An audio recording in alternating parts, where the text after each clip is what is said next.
pada hukum umum ya ayyuhan nasu kulu mimma fil ardi, hukum ikhtiarnya dibuat oleh Allah Subhanahu wa taala dengan hukum umum yang rizkinya akan turun berdasarkan dengan kerasnya ikhtiar. Semakin tinggi ilmunya, semakin banyak kerjanya, semakin juga berbanding lurus dengan rizki atau kuantitas rizki yang didapatkan. Jadi kalau kerjanya makin keras, ya kan? Makin kuat, makin disiplin, makin banyak waktunya, maka demikianlah kuantitas rizki makin datang, makin banyak, makin banyak, makin banyak. Bagi insan beriman, Allah rubah hukumnya. Perhatikan, kulu min thayyibati, dihapuskan kalimat mimma fil ardinya. Ini asalnya begini bunyinya, min, ma. Kulu, silahkan kerja, aktivitas ikhtiar. Mimma fil ardi, di setiap tempat yang kamu bisa jejak di bumi. Nggak ada di sini, pindah sini, pindah sini, pindah sini, mencari. Ya kan? Bagi insan beriman yang benar imannya, oleh Allah dihilangkan kalimat ininya, maksudnya tidak digunakan kalimat ini. Kulu langsung pindah ke sini. Kata thayyib dijamakkan berbentuk thayyibat. Dibuang halalnya, dimunculkan kata thayyibnya dalam bentuk jamak. Kulu min thayyibati ma razaqnakum, dan yang paling dahsyat diganti kata mimma fil ardi dengan kalimat ma razaqnakum. Perhatikan cara menerjemahkannya. Kalau kita baca Quran, bacanya begini, ya ayyuhalladzina amanu kulu min thayyibati ma razaqnakum. Tapi kalau kita terjemahkan, cara membacanya begini. Hai semua insan beriman, ma razaqnakum, telah banyak aku siapkan, dengan keagunganku aku telah siapkan rizki untukmu. Jelas? Paham gak sampai sini? Nah, bagaimana cara mendapatinya? Maka mencarilah, berikhtiarlah untuk mendapatkan aku yang telah siapkan itu, yang telah aku siapkan itu dengan imanmu. Bagaimana ya Allah cara mencari rezeki dengan iman? Pertama, Allah buang pada bagian kedua kata halal yang tidak disebutkan. Yang ini halalan thayyibah, yang ini dibuang kata halalnya. Tidak ditemukan kata halal. Ya ayyuhalladzina amanu kulu min thayyibati, halalnya kemana? Kenapa dibuang kata halal? Karena bagi insan beriman itu, imannya sudah otomatis membimbing ia pada segala yang halal. Pengertiannya apa? Pengertiannya, setiap insan beriman itu mustahil mencari yang haram. Jadi kalau kita insan beriman selalu terpikir mencari yang halal, itu rizkinya Allah akan dekatkan kepada kita, sehingga tidak lelah mencarinya. Itu maksudnya. Jadi sekarang kalau mau kerja, kalau mau cari apapun, yang dibayangkan pertama kali jangan sulitnya dulu, jangan capeknya, jangan jauhnya, yang dibayangkan halalnya. Ya, jadi yang terbayang itu apa yang dihalalkan oleh Allah. Konsultasi ke ulama, lihat bakat Anda, minta sama Allah. Kalau Anda lakukan ini, kata Allah, aku mudahkan engkau mendapatinya, bukan engkau lelah mencarinya. Ada rizki yang dikhususkan bagi setiap hamba dan tidak akan tertukar. Ada rizki yang dikhususkan pada setiap hamba dan tidak akan tertukar. Kuotanya pas. Ya. Dan ini ditetapkan sejak ruh ditiupkan. Tepatnya sejak usia 4 bulan dalam kandungan. Jadi begitu usia 4 bulan dalam kandungan, Allah perintahkan malaikat untuk menuliskan ketetapan rizki yang telah Allah tetapkan untuk hamba itu. Dalilnya hadis Nabi Sallallahu Alaihi Wasallam yang paling ringan aja ya, yang sering dibaca, Al-Arba'in An-Nawawiyah, coba ya, karya Al-Imam An-Nawawi, bisa di googling juga, klik Al-Arba'in, hadis nomor 4. Hadis nomor 4, riwayat sahabat Abdullah bin Mas'ud radhiyallahu taala anhu. Qala an Abi Abdurrahman Abdullah bin Mas'ud radhiyallahu taala anhu. قال رسول الله صلى الله عليه وسلم إن أحدكم يجمع في بطن أمه 40 يوما نطفة رحمك الله ثم يكون مثل ذلك علقة ثم يكون مثل ذلك مضغة ثم يرسل إليه الملك فينفخ فيه الروح ويؤمر بكتب 40. Yang pertama, bikatbi rizqihi. Baik. Sungguh setiap kalian akan dibentuk dalam perut ibundanya. Setiap anak Adam yang tercipta, ada proses dulu berlangsung di perut ibundanya. 40 hari pertama proses perpaduan antara spermatozoa dengan ovum, berproses. Kemudian 40 hari yang kedua berbentuk alaqah, zigot mulai menempel di dinding rahim, ada proses yang kedua tahapannya. 40 hari ketiga 120 hari, usia 4 bulan, mulai berbentuk mudghah, seperti daging keratan yang sudah mulai ada bentuk. Usia 4 bulan ini 120 hari, Allah perintahkan malaikat untuk meniupkan roh. Jadi 4 bulan dalam kandungan, roh ditiupkan. Lalu diperintahkan untuk menetapkan 4 hal. Dari 4 ini, ketetapan yang pertama adalah bikatbi rizqihi, menetapkan rizkinya dari mulai ia saat itu berkehidupan sampai wafat. Ya, sampai dengan wafat. Ingat ya. Jadi ini yang tidak akan tertukar. Ada putri yang tertukar, ada menteri yang ditukar, ya kan? Ada apa lagi itu? Pekerjaan yang tertukar, tapi tidak akan pernah ada rizki yang tertukar. Jadi kalau sudah tahu dapat bagiannya, paham hadis ini satu kalimat, rizki tidak akan tertukar. Kalau tidak tertukar, satu, nggak perlu takut kekurangan rizki. Karena setiap kita itu sudah dijamin sampai wafatnya. Yang kedua, awas hati-hati, bukan jenis rizkinya. Ini yang saya maksudkan. Yang kedua, tidak perlu iseng mengambil rizki orang lain. Karena setiap kita ada bagiannya. Dan itu tidak akan tertukar. Jadi Allah tuh menjaminnya begini misalnya. Saya spidol aja lah, saya contohkan. Atau madu boleh lah. Wah nih, lihat baik-baik. Ini si A, ini si B. Jelas ya? Bagian ini telah tetap nih. Misal, ini 100 juta. Jelas? Yang ini pun misal 100 juta. Walaupun ketetapan Allah ini sifatnya gaib ya, sesuai dengan maslahat. Kadang-kadang yang ini cuma 1 juta. Kadang-kadang demikian. Ya. Asi keluar tuh, pakaian masuk, harganya 1 juta, meninggal misalnya. Bisa jadi demikian. Ya. Ada yang 1 triliun, ada yang macam-macam sesuai dengan kemaslahatan hidupnya yang ditetapkan oleh Allah untuk membuat dia lebih dekat dengan Allah. Tinggal manusianya memanfaatkan itu atau tidak. Ini 100 juta contoh, ini pun 100 juta contoh. Ini hukumnya masing-masing sudah dapat bagian. Dan hukumnya tidak akan tertukar. Karena tidak akan tertukar, maka rezeki di sini pun nggak akan bertambah, nggak akan berkurang. Tetap aja 100 juta. Paham nggak? Jadi kalaupun ngambil ke sini misalnya 10 juta, 100 juta, ngambil 10 juta, nambah nggak? Kalau hitungan manusia matematika nambah 10 juta, jumlahnya 110 juta. Tapi tahukah Anda, sebetulnya bagian rezekinya tidak akan bertambah. Tetap ketika dia telah mengonsumsi 100 juta meninggal. Yang 10 jutanya nggak akan pernah dia bisa pakai. Tapi dia hanya membawa dosa 10 juta dari yang ini. Dan 10 juta ini akan dibalikan ke sini, akan kembali ke sini. Akan balik itu, ya, dengan cara-cara yang berbeda. Tapi ini akan menyimpan dosa 10 juta. Kalau tidak dia tobati dan tidak dia kembalikan, dia akan dia bawa sampai hari kiamat. Paham nggak? Nah, nanti rizki-rizki ini aturannya sangat indah. Jadi kalau kita sudah paham seperti ini, nggak usah iseng mengerjakan perbuatan-perbuatan tercela. Jadi kalau kita benar cara memahami Qurannya, nggak ada pencurian, nggak ada penipuan. Sebab itu hanya buang-buang waktu dan menyulitkan hidup saja. Makanya kan kadang-kadang langsung dibuktikan di depan pandangan kita. Orang korupsi kan, ngambil harta orang kan, ditangkap misalnya oleh penegak hukum. Setelah itu kena TPPU misalnya, diambil lagi semua, dibalikin lagi. Itu contoh dunianya. Paham nggak sampai sini? Kalau sudah mengerti, tidak boleh ada satupun yang belajar dengan saya melanggar ketentuan ini. Hindari, hati-hati. Ajak-ajakan untuk mencuri, menipu, korupsi dan sebagainya jauhi. Siap? Karena hakikatnya perbuatan menyimpang itu hanya akan menyulitkan diri sendiri. Tidak akan menambah sesuatu. Jadi kalau Anda mau kumpulin pun sampai 100 triliun, apa kira Anda akan hidup sampai mengonsumsi itu? Belum tentu. Ya, kadang-kadang saya heran juga pada orang-orang yang demikian. Ya, kumpulin, makannya tetap 3 piring juga sehari. Kadang-kadang yang paling kasihan makan cuma 1 piring dibatasin lagi. Iya kan? Ya, karena faktor-faktor tertentu bukan yang positif. Jelas. Nah, itu satu. Yang kedua, Allah telah menetapkan itu semua dengan ketentuannya sejak di alam langit. Itu ada di Quran surah ke-51 ayat 18. Quran surah ke-51 ayat 18. Wa fis samai rizqukum wa ma tu'adun. Ayat 22, maaf, 18 untuk istighfar, 22-nya untuk rizki.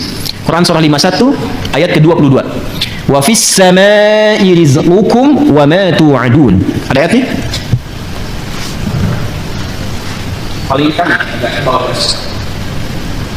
Wa fis samai rizqukum wa ma tu'adun. Perhatikan cara membacanya. Wa fis samai rizqukum wa ma tu'adun. Dan di langit itu rizqukum, telah ditetapkan rizki kalian. Allah telah tetapkan bahkan sebelum kita terlahir. Paham? Yang tadi saya sampaikan. Wa ma tu'adun, dan segala yang dijanjikan. Maksudnya apa? Terkait dengan rizki ini pun, ini pasti Allah janjikan ketika engkau pun dalam kandungan sampai terlahir, tu'adun, dijanjikan oleh Allah akan diberikan sesuai dengan batas hidupnya. Batas hidup itu yang disebut dengan ajal namanya. Ingat ya? Batasnya disebut apa? Ajal. Ingat, ada umur, ada ajal, itu berbeda. Batasnya disebut dengan ajal. Karena itu dalam hadis tadi, antara rizki dengan ajal itu beriringan. Bikatbi rizqihi wa ajalihi.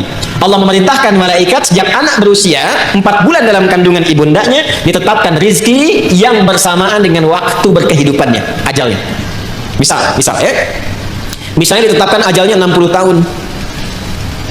Maka rizki yang Allah tetapkan pun ditetapkan untuk kebutuhan selama 60 tahun ini sampai wafat.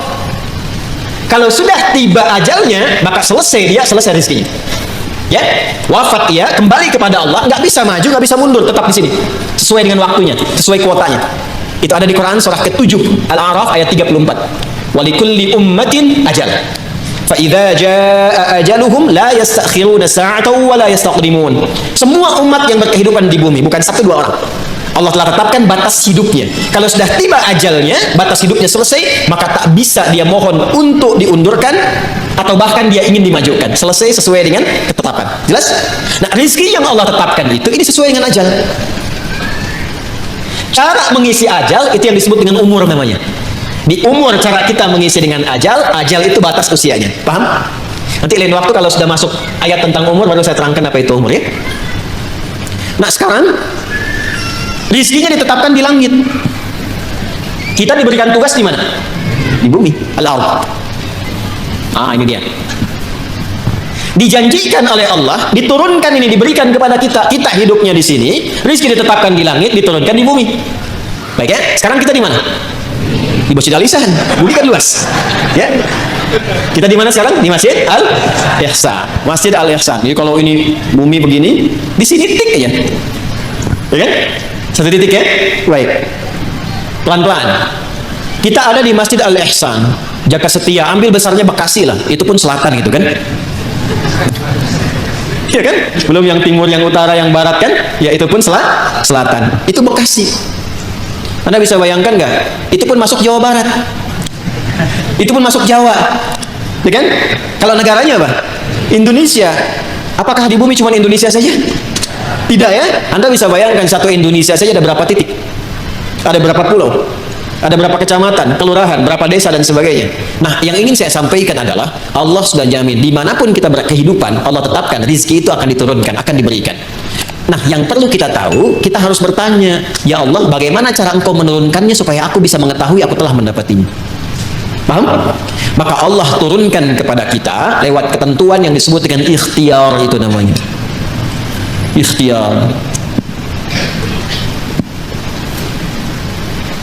Maka turunlah Quran surah ke-2 Al-Baqarah ayat 168.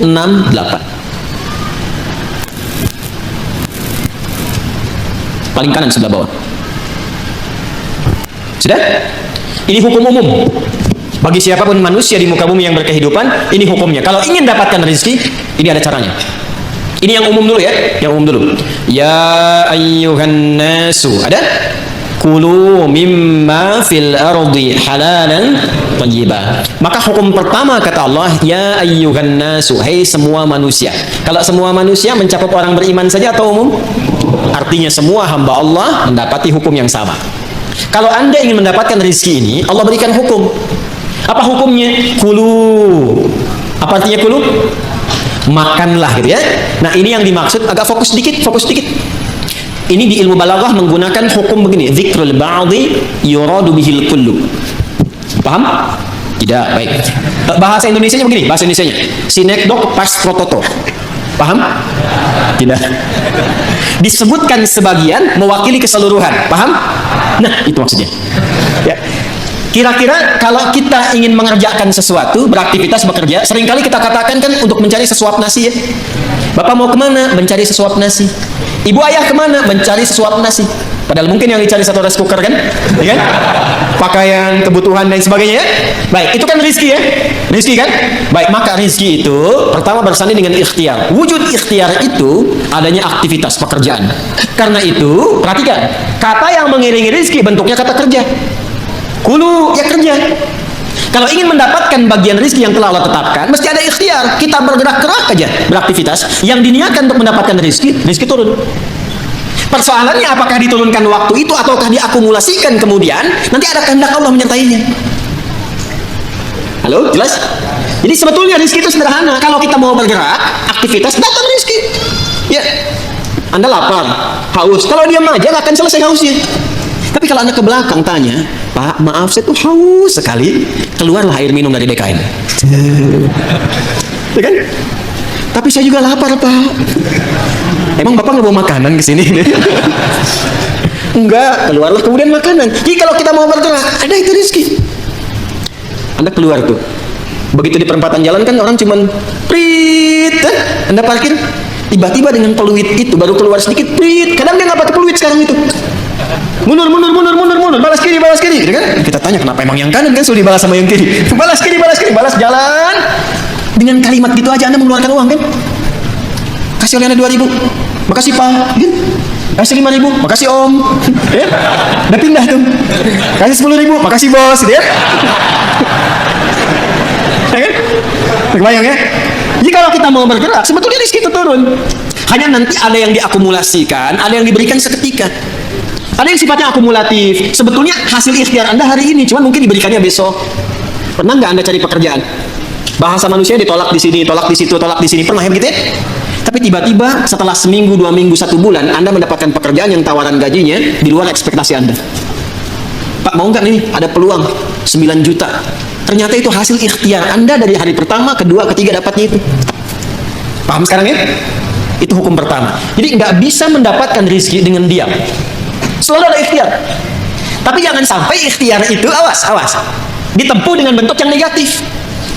Atau didapatkan dengan cara ikhtiar, misalnya, maaf, ya, bukan dalam gerak yang positif. Negatif itu kan bisa maksiat, ya, atau pengertian yang kedua, tidak bergerak sehingga sakit. Dengan sakit itu rezeki datang. Paham nggak? Anda nggak minum sampai sakit, gitu kan? Nah, begitu sakit, tiba-tiba datang orang nengok, bawa buah, gitu kan? Bawa makanan. Jangan diikhtiarkan dengan sakit untuk mendapatkan itu. Paham? Atau yang kedua, dengan cara maksiat. Seseorang menempuh maksiat, menempuh cara yang tidak dibenarkan, yang menimbulkan persoalan. Sesuatu yang menimbulkan persoalan, kemudian persoalan itu bisa diurai sehingga lurus kembali, keadaan yang lurus, benar, gak ada soalnya, itu disebut dengan halal namanya. Dari kata ahalla yuhillu. Kata ahalla dari kata halla. Orang Arab kalau mengatakan hillul mushkilah, artinya, atau hillul ahbal, benang yang kusut bisa diurai lagi. Sehingga dia menjadi lurus. Sesuatu yang lurus yang tidak ada persoalannya disebut dengan halal namanya. Jelas? Nah, maka ketika Anda menempuh mencari rezeki ini, carilah yang lurus-lurus saja. Cari yang lurus, jangan cari sesuatu yang membuat kehidupan Anda jadi kusut. Karena itu segala bentuk pintu yang mengantarkan pada kekusutan hidup, yang memungkinkan Anda menjadikan hidup bermasalah, dilarang oleh Allah. Jangan lakukan ini, jangan kerjakan ini. Lawan dari sesuatu yang lurus, yang larangannya ditampilkan sehingga mencegah kita dari kesulitan, disebut haram namanya. Karena itu dihadirkan lawan halal itu dengan haram. Halal pada asalnya menunjuk pada keadaan lurusnya, sedangkan haram hukum pencegahannya. Saking sayangnya Allah kepada kita, saya inginkan hidup itu lurus, jangan ada masalah. Jangan sampai kamu bapaknya yang korupsi, anaknya yang dibully. Jangan sampai bapaknya yang bermasalah, anaknya yang di sekolah yang diserang oleh teman-temannya. Anak SD diteriaki, bapak kamu koruptor ya, bapak kamu koruptor ya. Apa Anda tega melihat anak Anda bermasalah di sekolahnya hanya karena perbuatan bapaknya? Maka kata Allah yang lurus-lurus saja. Gak usah menipu, gak usah korupsi, gak usah nyogok, lurus aja. Kan tadi tahu rezekinya sudah ditentukan, gak akan tertukar. Besok meninggal juga kok. Mau meninggal besok? Paham gak? Paham sampai sini ya? Nah, kalau sudah paham, kalau sudah dapat yang itu, cari yang baik-baik untuk tubuh kita. Tadi jangan sampai mendapatkan sesuatu, betul cara dapatnya halal. Cuman mengonsumsi yang lain yang kira-kira gak sehat untuk tubuh. Dapat harta dengan halal, beli durian. Duriannya bagus, tapi kalau makan durian 100 biji, kan masalah. Maka idealnya, dapatkan dengan cara yang benar, konsumsi dengan cara yang menyehatkan. Cara yang menyehatkan itu bahasa Arabnya thayyib. Dari kata tabba, ya kan? Orang yang berkontribusi membantu supaya sehat disebut tabib. Bahasa kitanya dokter. Maka Allah tegaskan supaya kita nggak banyak nanya lagi, kulu mimma fil ardi halalan. Itu maksudnya. Halalan thayyiban. Ya. Jadi mencari rezekinya di mana? Halo? Di langit telah ditetapkan rezeki. Diturunkan ke mana? Ke bumi. Maka cara kita berikhtiar, ikhtiarnya di mana? Di bumi. Tapi apakah mungkin mencari rezeki di bumi, semuanya bumi kita kelilingin? Tidak kan? Karena itulah ayat yang mengatakan mimma, singkatan dari min dan ma, di setiap tempat yang mampu engkau pijak. Jadi kalau misalnya Anda merasa nggak ada peluang di sekitaran ini, pindah. Kan Bekasi luas. Itu baru Bekasi. Nggak ada di PTM, pindah PJS. Nggak ada PJS, pindah Greenview. Nggak ada di sini, pindah Pekayon. Pekayon aja masih luas. Nggak ada di selatan, pindah utara. Nggak ada di utara, pindah timur. Di Ya kan? Nggak ada di timur, pindah dari kota ke kabupaten, Kabupaten Bekasi. Nggak ada di situ, geser, pindah Depok. Nggak ada Depok, pindah. Banyak sekali tempat bisa dipijak. Jangan jadikan alasan ketika nggak menemukan di satu tempat, Anda berbuat maksiat. Bukan Anda di sana maksudnya, ini contoh aja. Jangan jadi alasan. Kalau Anda tidak mendapatkan di satu tempat, jangan jadikan pijakan itu untuk berbuat maksiat. Udah sekarang susah Ustaz dari yang halal, itu aja yang haram susah. Kenapa sih harus selalu banyak alasan? Allah sudah menjamin, kenapa manusianya bikin susah? Paham sampai sini? Jelas ya? Nah, ini bagian yang pertama, ini hukum umum. Jadi kalau ingin mendapatkan rezeki, ingin mendapatkan kesuksesan dalam konteks berkehidupan, maka silahkan beraktivitas, silahkan bekerja, silahkan semangat, dan iringi pengetahuan untuk menambah itu, menambah kuantitas dan kualitasnya. Biasanya itu persamaannya, semakin tinggi ilmunya, semakin juga cepat mendapatkan rezekinya. Makanya S1 dengan S2 beda kan? Dari salarinya saja kan? S2 dengan S3 beda kan? Ya kan? Nah, maka kalau ingin tingkatkan, silahkan ada skema pengetahuan, ada skema rajin untuk beraktivitas. Semakin Anda menguatkan diri, semakin rajin, semakin kuat, semakin banyak bisa dapatkan. Jadi kalau masalah rezeki, yang teori pertama hukum umum tidak dikorelasikan dulu dengan iman. Jadi di sini tidak bisa Anda berkata begini, ya Allah, aku sudah beriman, kenapa dia kaya aku tidak? Padahal dia nggak beriman. Allah balik nanya, kamu kerja nggak Joni? Kan aku udah bikin hukum. Dia memang belum beriman, tapi dia lihat tuh keluarnya kapan, kerjanya bagaimana. Kamu belajar 2 jam, dia 8 jam, ya kan? Dia punya kreativitas, punya inovasi. Kamu cuma lihat, manfaatkan, kerja begini, kamu ketinggalan. Kalau kamu mau seperti itu, ya kamu taikan tenaganya, ekstra tambahkan dan seterusnya. Kan F1 sama dengan F2 kan? Gaya gerak sama dengan gaya dorong. Apa yang didapatkan itu yang keluar, gitu kan? Dan seterusnya. Nanti banyak kalau fisika bisa kita turunkan lagi. Ada hambatannya, ada macam-macamnya, ada tantangannya. Hukum Pascalnya kan apa? F sama dengan P kan? Gaya berbanding lurus dengan tekanan kan? Iya kan? Jadi kalau Anda bergaya, ingin tampil, ingin keluar, akan selalu ada tantangan-tantangan di depan. Dan semakin banyak gaya, semakin banyak tantangan. Ya kan? Semakin banyak gaya, semakin banyak tantangan. Semakin ingin bergaya, semakin banyak tekanan. Kan F berbanding lurus dengan P. Belajar fisika ya? Baik. Nah, itu hukum pertama. 2, Ustaz, ya Allah, kami beriman. Apa manfaat iman kami untuk rezeki kami? Ini mahal ini informasinya, karena dari Quran langsung. Apa manfaat iman kami untuk rezeki kami? Maka bagi insan beriman dipindahkan oleh Allah ayatnya dari hukum umum ke hukum khusus. Pertanyaannya, sampai malam ini waktu Indonesia bagian barat ini, dari Bekasi, kita semua, kita udah masuk ke hukum ini belum? Pertanyaan begini, kita beriman tidak? Beriman. Sekarang Allah turunkan hukum khusus bagi insan beriman yang tidak berlaku umum. Kalau kita ikut nih, maka terjawab pertanyaan kita, ya Allah, apa manfaat iman kami kepadamu yang hubungannya dengan rezeki? Ya. Dampak iman kami terhadap rezeki apa? Maka diturunkanlah ayat 172 di surah Al-Baqarah itu. Yang tadi 168 sekarang pindah ke 172. Paling kiri agak ke atas sedikit ya. Maka yang tadi ya ayyuhan nasu, yang ini ya ayyuhalladzina amanu. Sudah beda ya? Yang Al-Baqarah 168 ya ayyuhan nasu. Al-Baqarah 172 ya ayyuhalladzina amanu. Jelas? Hei semua yang telah menyatakan dirinya beriman. Kulu, tetap sama dulu. Ikhtiarnya sama. Jadi bukan berarti sudah beriman gak ada ikhtiar. Tetap kamu pun kalau sudah beriman, tetap hukum ikhtiar berlaku kata Allah. Yang gak bisa, ya Allah, asyhadu an la ilaha illallah, asyhadu anna Muhammadar Rasulullah. Jatuh emas 10 kilo dari langit, boom. Gak begitu. Tetap ikhtiar, kulu, kerja juga. Tapi perhatikan cara bekerjanya insan beriman. Ini yang ingin saya maksudkan. Dan ini bukan sesuatu yang menghasilkan keluhan. Jadi kalau kita sudah mengerti dan benar-benar beriman, ikuti ayat ini, perhatikan jaminannya.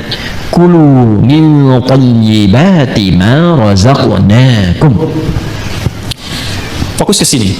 Al-Baqarah ayat 168, kulu ya ayyuhan nasu kulu mimma fil ard halalan thayyibah, halalan thayyibah.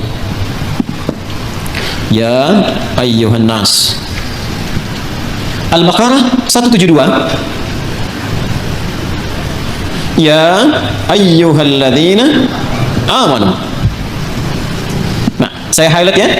Yang ini ya ayyuhan nas, manusia, hukum umum, ini sifatnya universal. Yang ini ya ayyuhalladzina amanu, spesifik untuk insan beriman. Yang ini kulu mimma fil ardi. Yang ini kulu min thayyibati ma razaqnakum. Insyaallah. Fokus baik-baik. pada hukum umumnya ayyuhan nasu kulu mimma fil ardi, hukum ikhtiarnya dibuat oleh Allah Subhanahu wa taala dengan hukum umum yang rizkinya akan turun berdasarkan dengan kerasnya ikhtiar. Semakin tinggi ilmunya, semakin banyak kerjanya, semakin juga berbanding lurus dengan rizki atau kuantitas rizki yang didapatkan. Jadi kalau kerjanya makin keras, ya kan? Makin kuat, makin disiplin, makin banyak waktunya, maka demikianlah kuantitas rizki makin datang, makin banyak, makin banyak, makin banyak. Bagi insan beriman, Allah rubah hukumnya. Perhatikan, kulu min thayyibati, dihapuskan kalimat mimma fil ardi. Ini asalnya begini bunyinya, min, ma.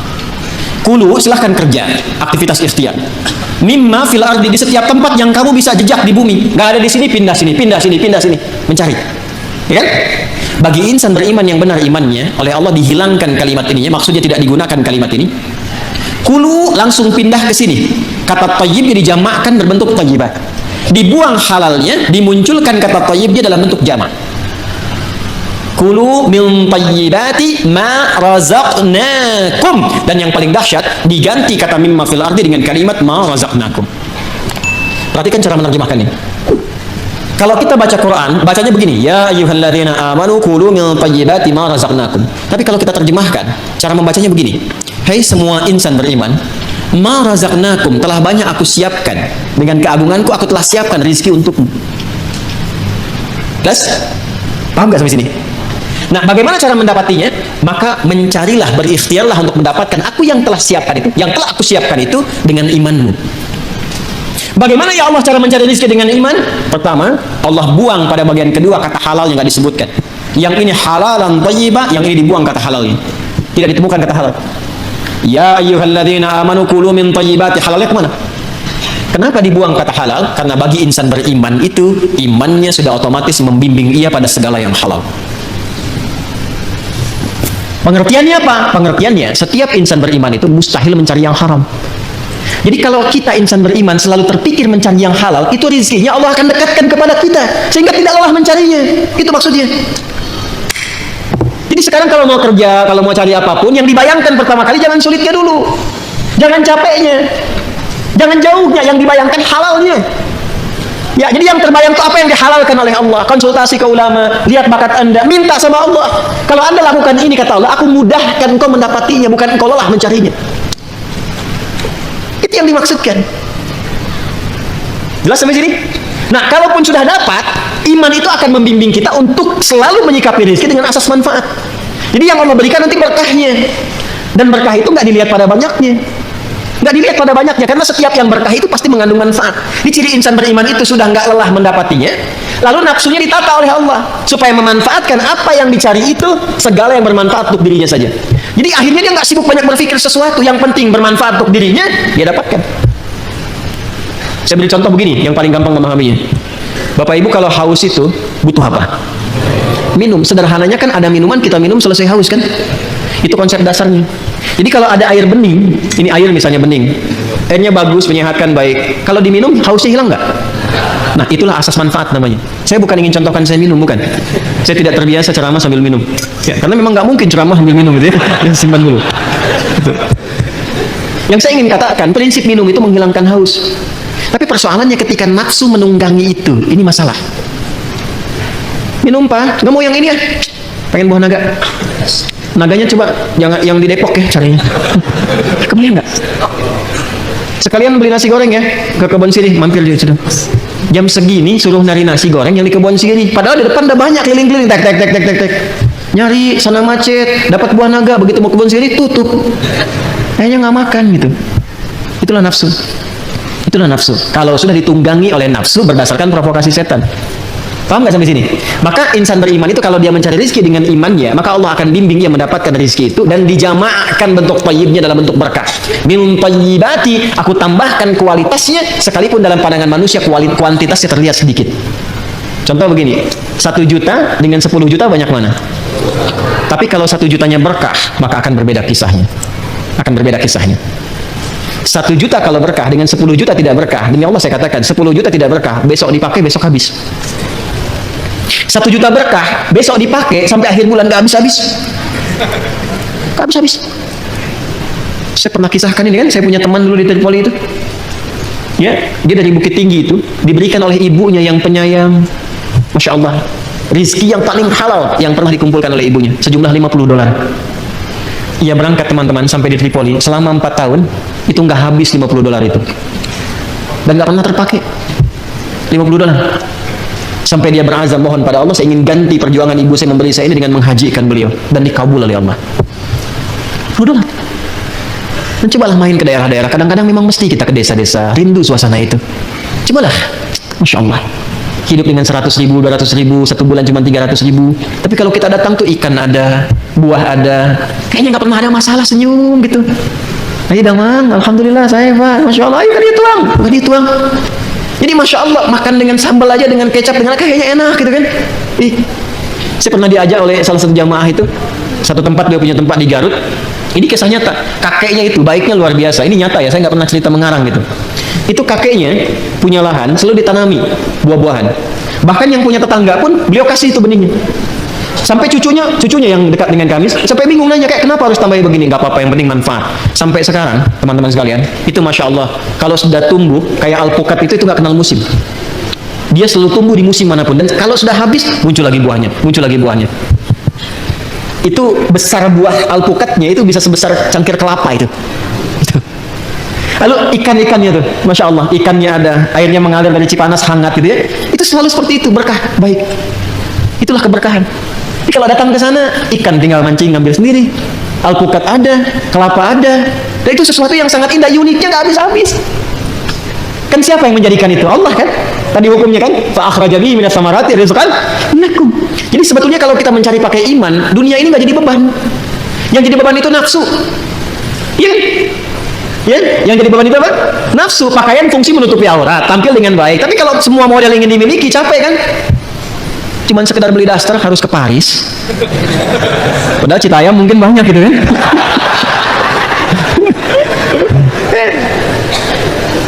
Beli tas, ya, beli sepatu, Cibaduyut banyak gitu. Jauh-jauh ke Amerika, begitu pulang lihat made in Cibaduyut. Ya, saya tidak mengatakan harus tidak boleh kesini kesana, bukan. Yang ingin saya katakan adalah kadang-kadang kita harus menempatkan diri, apa yang kita butuhkan itu dikonsumsi. Kalau cuma memenuhi nafsu, jadi beban nantinya. Jelas gak? Nah, jadi kalau kita mencari dengan iman, yang pertama dilakukan adalah kita mendekat kepada Allah, lalu Allah akan mendekatkan rizkinya kepada kita, sehingga membuat rizki itu mudah didapatkan, bukan kita lelah mencarinya. Jelas? Yang kedua, insan beriman selalu berpikir mencari yang halal dan menjauhi segala yang tidak disukai oleh Allah Subhanahu wa taala. Riba jauhkan, tipu menipu, sogok menyogok jauhkan. Maka ketika itu dijauhkan, keberkahan yang Allah berikan.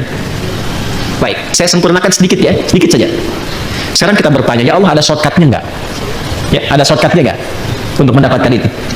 Maka disampaikan oleh Al-Quran, diberikan 2 jalan yang paling utama. Ini jalan cepat untuk mendapatkan rezeki. Setidaknya ditemukan 2 jalan dalam Al-Quran untuk cepat mendapatkan rezeki dari Allah Subhanahu wa ta'ala. Satu, melalui amal saleh. Melalui apa? Amal saleh. Jangan salah ya, amal saleh itu mendatangkan rezeki. Ingat itu, amal saleh mendatangkan apa? Rezeki. Ya. Kumpulan amal saleh itu, kumpulan amal saleh yang pernah saya terangkan disebut takwa namanya jalannya. Jadi kalau Anda bisa menggabungkan iman dengan takwa, itu jalan tercepat untuk mendatangkan rezeki, bahkan dari sisi yang tidak kita duga. Jalan cepat mendatangkan rezeki, bahkan dari sisi yang tidak kita duga. Lihat ayat tadi. Rezeki Allah tetapkan di mana tadi? Di langit. Diturunkan kemana? Ketika Anda mampu memadukan iman dan takwa, dibukalah pintu langit dan bumi sekaligus. Kalau tadi kan rezeki di langit kan? Kita hidup di bumi ya, diturunkan dari langit ke bumi kan? Ketika Anda mampu memadukan iman dan takwa, maka dibuka pintu rezeki di langit dan bumi. Itu dalilnya Quran surah ke-7 Al-A'raf ayat 96. Walau anna ahlal qura amanu iman wattaqau takwa la fatahna 'alaihim barakatim minas sama'i wal ardh. Kalaulah ada satu penduduk negeri, nggak tanggung-tanggung kata Allah, bukan 1-2 orang, satu penduduk negeri.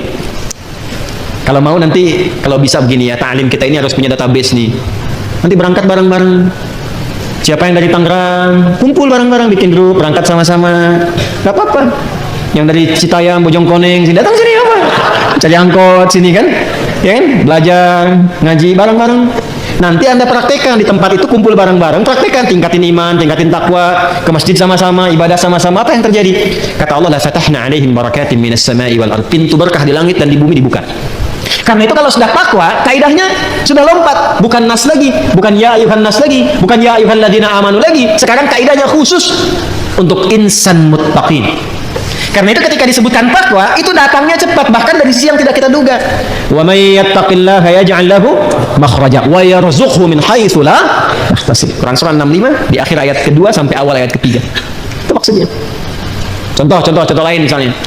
Pernah dengar kisah Sayyidah Maryam, Bunda Maria alaihissalam? Apakah beliau kerja? Beliau bisnis? Tidak. Beliau ngajar? Yang beliau lakukan meningkatkan takwa kepada Allah. Apa yang didapatkan saat beliau meningkatkan takwa kepada Allah? Lihat Quran surah ketiga Ali Imran ayat 37. Paling kiri sebelah bawah pojok. Quran surah 3 Ali Imran ayat 37. Fataqabbalaha rabbuha biqabulin hasanin wa anbataha nabatan hasanan wa kaffalaha Zakaria. Kullama dakhala 'alayha Zakaria al-mihrab wajada 'indaha rizqa. Qala ya Maryam anna laki hadha? Qalat huwa min 'indillah. Innallaha yarzuqu man yasha'u bighairi hisab. Maka Allah menerima ikhtiar orang tua Maryam itu, yaitu Imran dan Hannah. Nah, ini yang ingin saya sampaikan di puncak kajian kita malam hari ini. Ternyata ada rezeki yang Allah berikan kepada anak dari ikhtiar orang tua. Nanti lawannya ada rezeki yang Allah berikan kepada orang tua dari ikhtiar anak. Yang dari orang tua ke anak ada di Al-An'am, Quran surah ke-6 ayat 151. Yang dari anak ke orang tua di Al-Isra surah 17 ayat 31. Nanti kalau sudah sampai ayatnya kita detail ngajinya. Kan baru di Al-Baqarah ayat 22 kan? Ya. Kalau di Al-An'am di pertengahan ayatnya, cepat karena waktunya terbatas, ayat 151, Quran surah ke-6 ayat 151 berbunyi begini, langsung saja ke tengahnya ya. Nahnu narzuqukum wa iyyahum. Wala taqtulu auladakum min imlaq, ya. Kemudian nahnu narzuqukum wa iyyahum. Di Al-Isra, Quran surah ke-17 ayat 31, ayatnya berbunyi nahnu narzuquhum wa iyyakum wala taqtulu auladakum khasyata imlaq. Ada? Ya, nahnu narzuquhum ini nahnu narzuquhum wa iyyakum. Yang ini rezeki yang Allah berikan pada orang tua ngalir ke anak. Yang ini rezeki yang Allah berikan ke anak, dampaknya ke orang tua. Pada yang pertama itu yang umum. Rezeki yang Allah berikan pada orang tua ngalir ke anak. Bapak kerja, yang makan siapa? Anak kan? Ya kan? Bahkan istri dapat kan? Uang istri, uang suami, uang istri kan? Tapi kan istri dan suami mengolah, anak-anak dapat makan kan? Yang kerja ayahnya, yang ngolah ibunya, yang makan anaknya. Itu yang dimaksudkan yang pertama, Al-An'am itu ayat 151. Jadi jangan takut kalau diberikan keturunan, jangan takut kehilangan rezeki, jangan takut gak bisa makan. Ini sejak peristiwa zaman jahiliyah itu, kalau melihat anak misalnya dikaruniai oleh Allah, tambah anak, dia takut gak bisa makan, dia bunuh.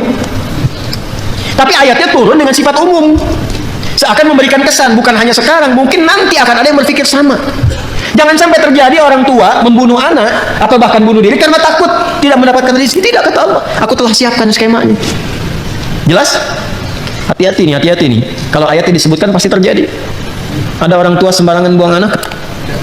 Na'udzubillah min dzalik.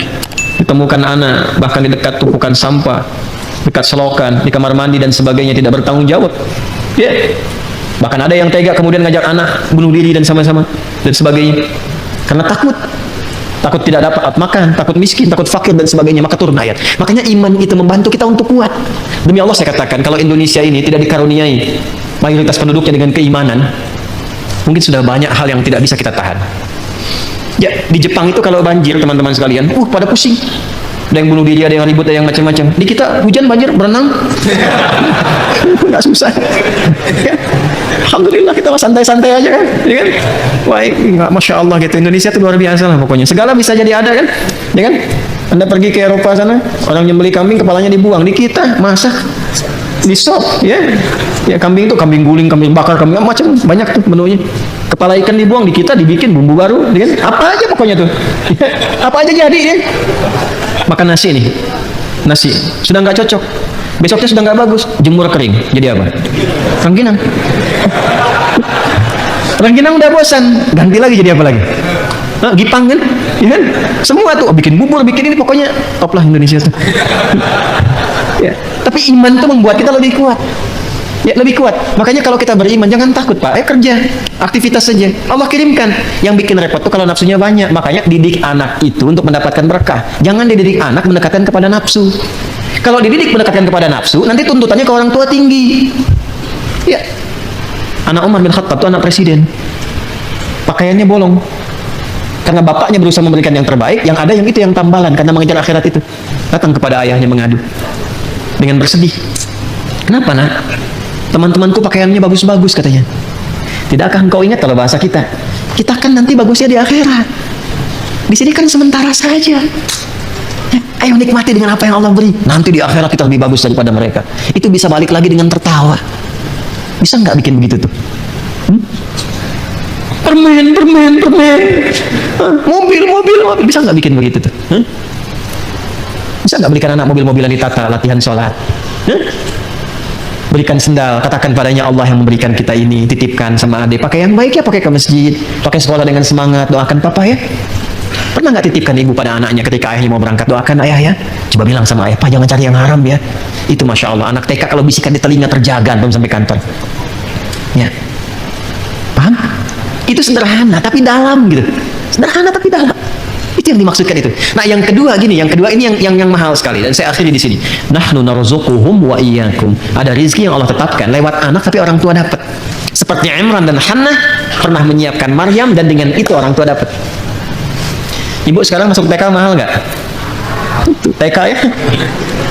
Saya kadang-kadang bingung juga dapat apa di TK di SD. Masuk SD mahal ya? Udah puluhan juta sekarang ya. Ya SMP demikian ya. Dan seterusnya. Mau saya kasih rumus gak di Quran yang murah? Mau? Baik ya. Maka rumusnya sederhana. Dekatkan anak ibu dan bapak sejak dini kepada Allah. Nanti Allah yang akan meringankan segalanya. Itu bahasa Quran, bukan bahasa saya. Jadi ketika Imran dan Hannah menyiapkan Maryam dalam kandungan, sudah disiapkan untuk mendekat kepada Allah. Makanya ketika Maryamnya lahir dan persiapan itu sudah sempurna, apa jawaban Allah di Ali Imran ayat 37 tadi? Fataqabbalaha rabbuha biqabulin hasanin. Kalau sampai situ diterima saja, ayatnya belum selesai. Wa ambataha nabatan hasanan. Saya terima ikhtiar kedua orang tua itu, kata Allah. Dan karena saya terima, saya akan mudahkan. Selanjutnya Allah yang merawat, Allah yang memberikan segalanya. Walaupun secara ikhtiar Nabi Zakaria ditugaskan oleh orang tuanya. Imran kan meninggal sebelum Maryam lahir kan. Dipilih Zakaria alaihissalam untuk memberikan kebutuhan Maryam, tapi Allah nggak berkehendak. Aku sudah terima, biarkan aku yang memberikan semua kebutuhan. Maka setiap kali Nabi Zakaria mengantarkan kebutuhan Maryam, pakaiannya, makanannya, apapun itu sudah ada di dalamnya, dalam mihrabnya. Itu setiap kali. Dahsyatnya bukan musim apel, ada apel, gimana tuh? Maka sekali Nabi Zakaria membiarkan, 2 kali, 3 kali ditanya. Beliau tahu, karena kan Nabi dari Allah tahu, tapi ingin menguji di lisan Maryam, keluarkah kalimat itu atau tidak. Maka ditanya, ya Maryam anna laki hadza. Maryam, dari mana semua ini? Nah, ini yang mahal. Qalat huwa min indillah. Ini semua dari Allah. Jadi kalau anak-anak itu dari kecil sudah ditautkan dengan Allah, maka semua kalimat yang keluar di lisannya Allah.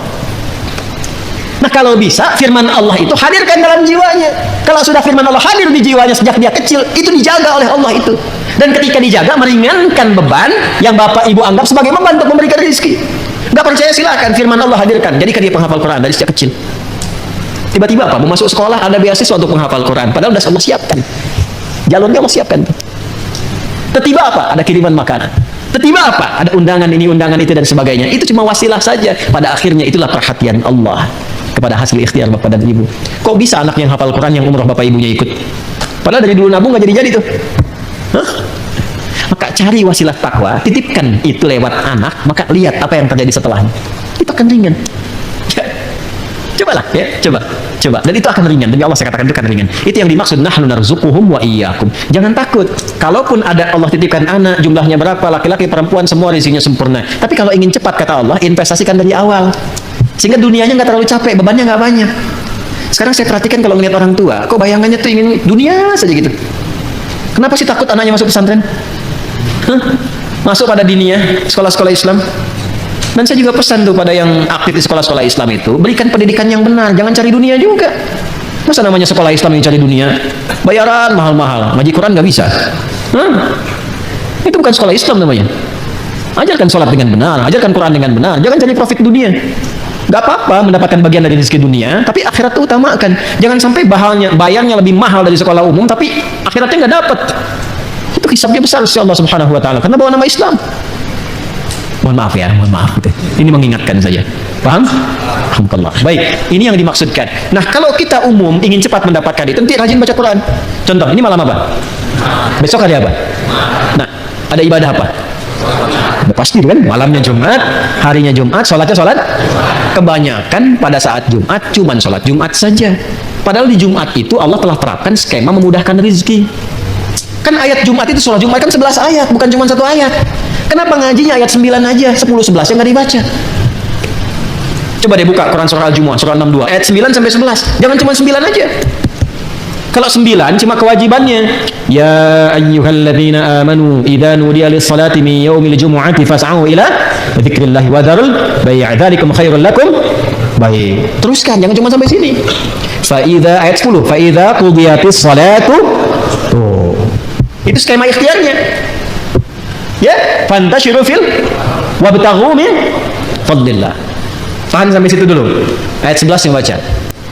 Itu bagian rezekinya. Ikhtiar ayat 10, rezeki ayat 11. Wa idza ra'au tijaratan aw lahwan faddu ilaiha wa tarakuka qa'ima. Qul ma indallahi khairum minal lahwi wa minat akhiri. Wallahu khairul raziqin. Kan ayat 11 ditutup dengan kalimat Allah yang terbaik yang memberikan rezeki. Apa kaitan Jumat dengan rezeki? Jadi ternyata datang Jumat itu bukan hanya duduk mendengarkan khutbah, kadang-kadang ngantuk, sholat, lantas pulang. Bukan cuma itu. Memang kalau begitu gugur Jumatnya, kewajiban gugur. Tapi fadilah Jumat yang banyak gak dapet. Apa yang diantara yang banyak itu? Ternyata ada kaitan dengan kemudahan rezeki. Kata Allah tuh kalau Anda datang Jumat, kenalan. Siapa yang duduk samping kanan kiri Anda itu? Ya, berkenalan. Setelah itu apa? Saling mengisi dalam kebaikan. Sebelum menyebar tuh tanya-tanya dulu. Anda mahasiswa sedang ada tugas apa? Kenalan, mungkin ketemu dosen pakar tertentu, dibantu. Anda sedang cari peluang, belum punya pekerjaan. Mungkin yang datang itu yang bos perusahaan tertentu, sedang cari peluang macam-macam. Anda sakit, belum bisa berobat, mungkin ketemu dokter. Itu kan rezeki. Ke rumah sakit baru daftar udah bayar, ketemu dokter langsung kasih resep. Kadang-kadang saya anterin ke rumah obatnya. Indah kan? Makanya nggak pernah terjadi kalau Jumatan di masa Nabi kecuali semua selesai kebutuhannya. Jumat itu Jumat solusi. Makanya disebut Jumat. Jumat itu bukan cuma kumpul. Kalau kumpul di lapangan juga kumpul. Halo, di SCBD kumpul tuh. Di stadion kumpul. Lu apa bedanya dengan Jumat? Halo? Kenapa saya sebut SCBD jadi pada ketawa? Ya, Jumat itu kan seakar dengan kata al-jamu, sifatnya Jum'ah. Yang kumpul al-mujtama' al-islami. Yang dibahas asy'unul ijtimaiyah. Ya artinya apa? Datang, duduk, kenali siapa yang datang, kemudian setelah itu perhatikan semuanya. Itulah Jumat. Ya kalau dapat begitu, ibadahnya enak, nyambung dengan Allah, diberikan akses, rezeki dapat. Makanya kata Allah kalau udah dapat akses begitu, menyebar kalian setelah Jumat. Cari keutamaan yang telah Allah titipkan. Jadi kalau aksesnya sudah banyak, linknya sudah banyak, telepon sana sini, kerja disatukan, dapat rezeki tambahan. Halo? Jadi kan? Ya, bangun itu. Jadi Islam itu kalau dipraktekkan, makanya jangan hanya simpan Islam di aspek ritual saja. Islam itu ada di sosial, Islam itu ada di pekerjaan, ada di kantoran, ada dimanapun yang bisa kita praktekkan dalam kehidupan. Itu yang dimaksudkan rizqan lakum. Paham ini? Ya kalau sudah paham, Allah baik tidak? Allah sayang tidak? Baik. Kalau yang ada yang menyayangi kita, ada yang baik pada kita, boleh nggak kita kecewakan? Hah? Boleh nggak kita khianati? Maka Allah tegaskan fala taj'alu lillahi andadaw wa antum ta'lamun. Kalau sudah paham itu semua, aku baik, aku perhatian, aku siapkan kebahagiaan, kesenangan untuk kalian, maka jangan sekali-kali kalian mengkhianati aku, kata Allah. Jangan jadikan apapun dan siapapun seperti serupa denganku. Andada jamak dari kata naddan atau niddan, bimakna mithli wal adli atau adli, sesuatu yang diserupakan. Jadi maksudnya apa secara singkat? Jangan pertuhankan selain Allah Subhanahu wa taala. Sedangkan kau sudah tahu yang Tuhan siapa? Allah. Yang menciptakan kita siapa? Yang menciptakan orang sebelum kita siapa? Yang menciptakan langit bumi siapa? Kalau sudah tahu Allah Tuhan dan menyayangi kita, maka jangan pernah menuhankan selain Allah Subhanahu wa taala.